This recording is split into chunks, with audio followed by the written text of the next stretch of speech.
But if you see me in the hall, say hi, Joy, because I don't always answer to Joyce. Okay.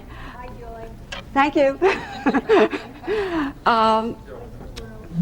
This is a presentation having to do with a combination of my two great interests, or two of my great interests. I do have others. One of which is past life therapy and the other genealogy. And I've been doing both of them probably for about 20 years. I've kind of lost count. And what happened, first of all, I have a kind of disclaimer here.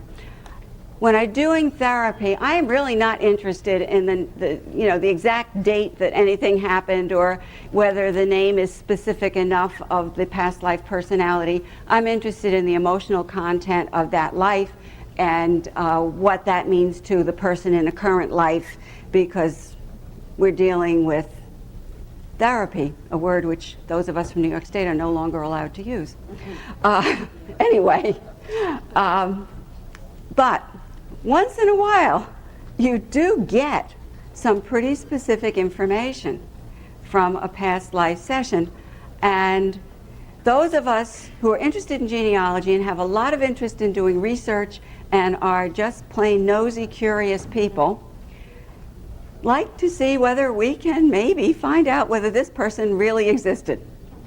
And the chances that you'll be able to find out increase by the amount of information you're able to get from the person, how specific it is, and where that person lived and what century, because documents are better in some countries and in more recent centuries than in earlier times and some less literate places.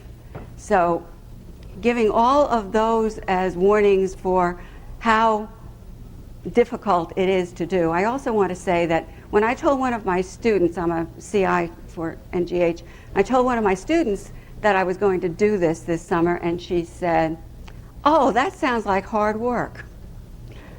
Yes, you have to like research. You have to be really interested in what you're doing. It can be hard work and it can be frustrating. But given all that, in some cases, it can be done. And I do have one I'll be showing you later in which I did find documentation for a client's past life. I don't have one for my own regressions because so far I have not gotten enough specific information to be sure that I found somebody. I have a few of them where I've got some hints that seem very promising, but I can't be really sure. But this one, everything fell into place, so I think it's right. When you're doing, first of all, when you're doing genealogical research, the way they'll tell you in all the magazine articles and everything else is you ask your parents and your grandparents and your aunts and your uncles what they know, and you see whether you can get them to dig around in the attic for documents, etc. And then you start tracing back. If they have somebody's birth certificate, it should give the parents' name. So then you start looking for the parents, etc. You go back.